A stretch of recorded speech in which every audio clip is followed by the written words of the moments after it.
Congratulations. Thank you so much. Excited. Are you surprised with the pouring of people showing up? Just give a reaction to the people. You know what? I didn't know what to expect. And I knew if it wasn't that many people, I could fill it up with my family. Everybody was excited and ready to go, so we had to cut that off. But no, just I'm humbled and just blessed for the opportunity, and I'm so glad that people took time out of their schedule to come spend with me.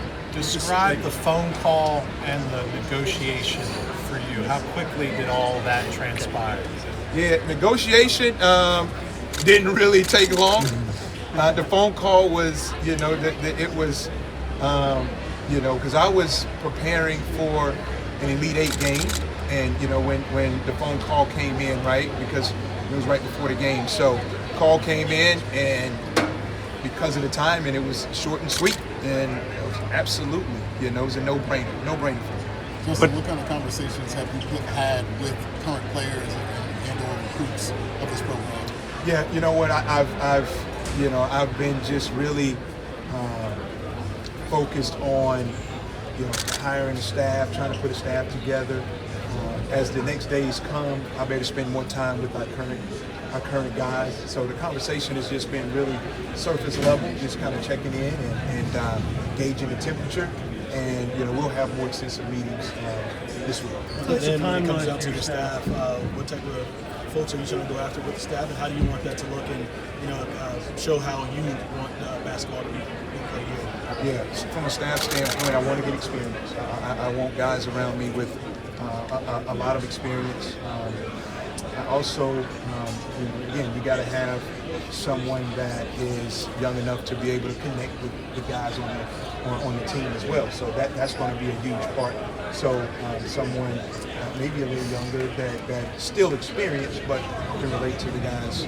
But I want to have just a variety of characteristics and guys that can come from different backgrounds. Help our guys. In today's era, in NIL and revenue sharing, how important is it to have full backing of NC State fans and the community as a whole? Yeah, I mean, the NIL era has, it has changed things from a lot of different perspectives. But it's not going anywhere, right? And we all got to be able to adapt to it. And I'm all for guys, being able to profit off their name, image, and likeness. But I do feel like more than anything, it's about relationships. It's about cultivating and developing relationships with guys. And so, from an NIL standpoint, yeah, I mean, it is important that it's fully resourced, and that comes from a lot of different pockets. But the more we can have from our donors and supporters is better. It's critical. Were any guarantees made? Pieces from coaches that you worked under before, but this is your first time as a head coach. What can we expect to see from you this season? Our team is gonna, we're gonna defend, we're gonna rebound, and we're gonna take care of business. It's that simple. And when you watch us play on TV, I want you to be able to say that's the hardest playing team in the country. And so that's what we're hanging our hat on. From an offensive philosophy, again, there are a lot of reasons starting the personnel that we get. But one thing you'll be able to count on every game is Justin, piggybacking a little bit off of that, this is your first head coaching opportunity. What advice have you gotten from guys that have sat in that seat, whether it's Coach Barnes or others, as to what to expect in your first year running a program? The biggest thing is be you. Don't try to be me. Don't try to be Coach Barnes. Don't try to be Sean Miller. Don't try to be person. Be yourself and be comfortable in that. You know who you are. You'll be able to pull from all different experiences, but I know what I want my team to look like. I know what I want it to feel like. I know what I want it to sound like. And their biggest thing is don't deviate from that. Don't make concessions from that. Accountability. Hold guys to the highest level of accountability. So with those things, those are the messaging that I'm having. Is part of that having a bigger sized players, lengthier players? When I think about like my roster and what I want it to look like, ideally, I do want to have depth in the front court. I do want to have size in the front court and on the wings as well. And so, yeah, it is my vision that we'll have some depth and we'll have size up front. You talked about your family. What was their reaction when you first accepted the job? And maybe who was the most excited? I'd say the most excited of my group probably was my middle son, Jason. But he's the personality of the group. My wife is always cool. The little guy is always just kind of cool. And then Jordan, he's cool as well. But Jason was, as I was going through the process, you could tell he was like just really excited about the opportunity that presented itself. So, and then once we got the news, again, everybody was excited. But I say Jason first, and then everybody else kind of felt fine. What about your mom? Or your Oh, parents? mom and dad, yeah. My mom and dad were ecstatic, and both of them were just. I mean, my dad just, he couldn't contain himself. But yeah, they were super excited. Going off that, what has the last week just been like for you? Whether it was, you're preparing for the game to, obviously balancing that in his job, and then after that, jumping right into his job. It's been a whirlwind. It feels like you're drinking out of a fire hydrant,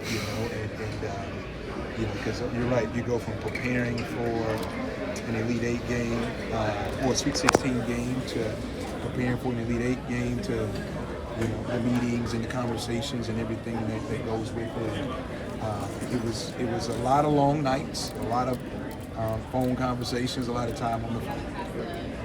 Do you have an understanding of your NIL budget or your resources that you could share with us? I know you're probably not going to tell us the exact number, but do you have any kind of understanding of what you're working with when you come here? Well, first, how do you balance working for Tennessee but also going through this stuff? You know what? I just try to compartmentalize everything. And so when I was talking with Boo, on the phone with Boo, I lived in that moment. I felt like I was prepared for the interview, quote unquote, because I've been through it so many times, and I had a clear vision of what I wanted my program to look like and how I wanted to lead. And so it was simple in that standpoint. It just led to long nights when then you had to go to preparing and scouting and endless film and all that good stuff.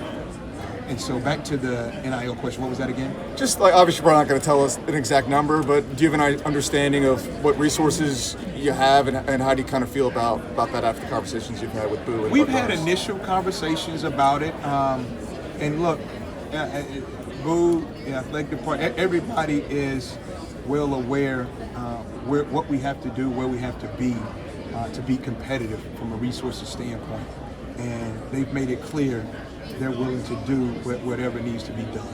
Hey Justin, your pathway into college athletics with an administrative internship with Lee Fowler to help expand the diversity of athletics administration and coaching.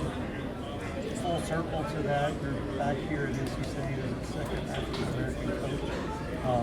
Has played a huge role in diversifying the sport. Can you talk a little bit about the role of what the intention of that internship was and how it has helped you along the way? Yeah, it came about because I wasn't sure if I wanted to coach, but I was trying to find my way. I just finished playing overseas and came back, and I was just trying to figure it out. My Jordan, my oldest, had just been born, and I decided I didn't want to go back overseas. I wanted to be there for him, with him. And so it was just a matter of like, okay, what am I going to do? And I started working at Gold's Gym in Cary, and I was picked up kind of like a assistant job at Cary Academy, and I was coaching the 8th grade there, and I was like doing a basketball camp, and still playing pickup, like was playing pickup with David West and PJ Tucker and all those guys, right? And so that's what kind of kept the basketball bug going. But I didn't. So I felt like I had enough there. I wanted to do something else. And when I went and met with, and actually Coach Sindek was the one that suggested that I talk to Lee Fowler, and so he arranged that meeting. Lee and I had a great conversation, and it led to that internship, which actually, man, it just like it changed my whole view on college athletics. Because I mean, and from a business perspective, like it really changed my view on it. It saw the business behind it while still having the competitive nature of it, and it just it intrigued me. Lisa, one more. Justin, I'll ask the last one. You were a coach and also an alum during that ACC championship run and the Final Four run. Can you think us through what you were seeing? And I don't know if you were excited or what you were. What I was proud. was. I was so proud to see what they had to go through. Right. I talk about toughness. Right. I talk about toughness, and to watch what that group did, because we played that group in San Antonio earlier that year, and we beat them. But I remember telling myself and the staff, like, that's a good team. Like, you know, DJ Burns and I think Horn, was it DJ Horn? And you know, that was a good team. And, you know, we beat them, but it was a fight. And so to see where they came from that night to, you know, the regular season, okay, and the fight they showed in the ACC tournament to keep going, the fight they showed in the NCAA tournament, like nothing but time. And I was so proud of them. I was happy for Coach Keats, who did a masterful job that season. And as an alum, I went and bought a shirt. I was at the Final Four and went and bought an NC State shirt, and I think I still got it in my closet. So wasn't able to get tickets to the game, but I did have the shirt, and I watched it in the hotel. But very proud. Thanks, Coach. Thanks, Coach.